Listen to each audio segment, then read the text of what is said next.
Tonight I propose that you consider this function y equals x plus 1 squared and ask you to calculate the second derivative of this function. Well, it is possible to calculate it in a few seconds. Try it, and if you can't do it, I suggest you continue watching this video. So, this function has the form of a ratio between two functions f by per gram x. So in order to derive it, you need to apply the well-known rule for the derivation of the quotient between two functions, which is the one I'm showing you right now and which is quite well known. However, this function has a peculiarity. Its denominator is actually also a power, that is, a function raised to a certain exponent. Well, if we instead see this ratio as the ratio between a function and the power of another function, we could apply a generalized rule that is not normally found in textbooks, but which is very simple and is also very similar to the original rule. The only difference is this factor n in the numerator and the fact that in the denominator, instead of squaring it, we simply add 1 to the exponent already present in the function. So now let's look at these two methods and compare them using the example I gave you at the beginning, that is, the function y equals x plus 1 cube. Let's start with the method that I call slow, and this should be clear in a moment. So let's apply the classic rule to this function to first calculate the first derivative. So we get 1, which is the derivative of the numerator times the denominator x plus 1x, which is the numerator times the derivative of the denominator, which is a composite function. So 2 asterisk x plus 1, which is precisely the derivative of the argument. Developing the calculations in the numerator, we obtain these 5 terms, and adding the similar terms we obtain 1x caret x plus 1 to the power of 4. Well, this is not yet a completely simplified result, because we can still clearly decompose in a very simple way the numerator, which is a sum by difference, and therefore simplify the factor 1 plus x with x plus 1, which is present in the denominator, and this time, we obtain the simplified form of the result, 1x x plus 1 caret 3. Well, starting from this simplified first derivative, we can obviously start calculating the second derivative. This derivative is also a function, so it is a ratio, so we apply the Cauchy rule again, so the derivative of the numerator, which is minus 1 for the denominator x plus 1 to the power of 3, the numerator 1x for the derivative of the denominator, which is 3 asterisk x plus 1 caret asterisk 1. Okay, at this point, developing the calculations in the numerator is a bit more laborious. I'll show you the result directly. Here we have the cube of a binomial, the square of a binomial, a multiplication.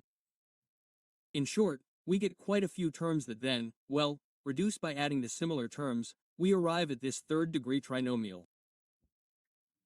Here the problem of simplifying this fraction is a bit more, let's say, delicate, because the decomposition of a third-degree trinomial is usually done only using Ruffini. In fact, in this case, it's the only way to decompose, precisely, this trinomial. And using Ruffini, so I'll skip the steps that I think you know, not exactly fast, of Ruffini's method, we get this decomposition, 2 by minus 4 asterisk, x plus, 1 to the power of 2, which allows us once again to simplify and therefore arrive at the final simplified result, which is 2 by minus 4, x plus 1 caret 4. So, as you can see, as you will have realized if you have tried to do it yourself, arriving at the second derivative of this function is not something immediate. But now let's see instead, by applying this generalized formula, how instead everything becomes really fast and also much simpler. So we have to consider the derivative of the numerator, which is 1 asterisk x1. I write x1 caret.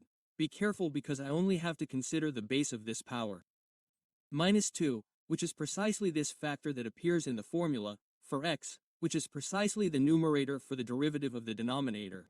I don't square the denominator, but following this rule I simply have to rewrite it with the power increased by 1, that is, the exponent increased by 1. So x plus 1 caret becomes x plus 1 to the power of 3. Well, the numerator is x plus 1 to 2x, that is, 1x x plus 1 to the power of 3. So the whole thing is really very simple and immediate. When I go to calculate the second derivative, there is actually no further difficulty or further, let's say, time, because more or less the effort is the same. x plus 1 to the power of 3 becomes x plus 1 to the power of 4, and the numerator will continue to be of the first degree. Derivative of the numerator minus 1 asterisk x plus 1 to 3, which is our little number for the numerator, which is 1x1, which is the derivative of the denominator. And here we simply have by 1 to 3 plus 3x, which is 2 by minus 4. And this clearly gives us the final result, which is 2 by minus 4, x plus 1 to the power of 4. Someone might say that in reality the method that I have called slow could actually be done in a slightly faster way. This is true. In fact, there are some mistakes that I made specifically to show you a slightly smarter way of applying the classic rule. That is to say, after having done the first step, it is not advisable to go and develop the calculations in the numerator, but rather it is advisable to realize that there is a factor, in this case x plus 1, that can be collected as a common factor. So by adding x plus 1 you get this result, and this x plus 1 can be simplified with the denominator, and therefore in the end you get the result 1x x plus 1 to the power of 3 much more quickly. Clearly the same reasoning can be done with the second derivative. In fact, it is even more important not to do all these calculations in the numerator that take time, and that can also be, let's say, mistakes can come out due to distractions, but instead think of adding a common factor. In this case the common factor is x plus 1 to the power of 2.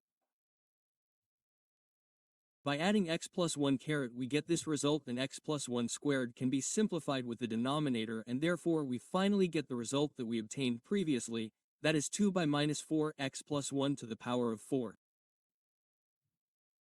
Well, what remains to be shown now is that this formula is actually correct. That is, that we can demonstrate the correctness of this formula, which in any case, let's say, compared to this procedure that we have defined as normal, it is in any case a much faster solution, and above all in which it is probably much less easy to make errors in the translation. Well, let's see the demonstration.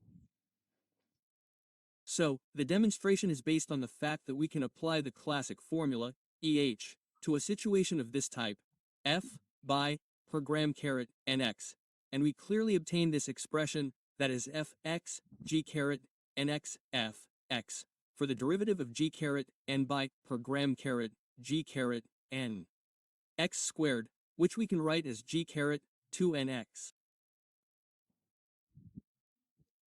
Now let's apply the rule of the composite function to this derivative, and therefore it will be n asterisk g caret n1x asterisk gx.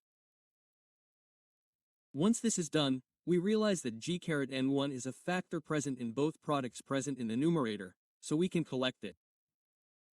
As you can see, the procedure of the demonstration is nothing more than a generalization of what we did in the so-called normal method.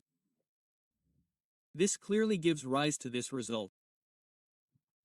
At this point, we can write the g caret n1 of x in the denominator by changing the sign of the exponent, and we can therefore write g caret 1nx g caret 2n. Applying the properties of powers, these two exponents are added together, and therefore we arrive exactly at the final result that we wanted to obtain. I'll also leave you, as usual, with a quote from a great mathematician. Thank you, until next time.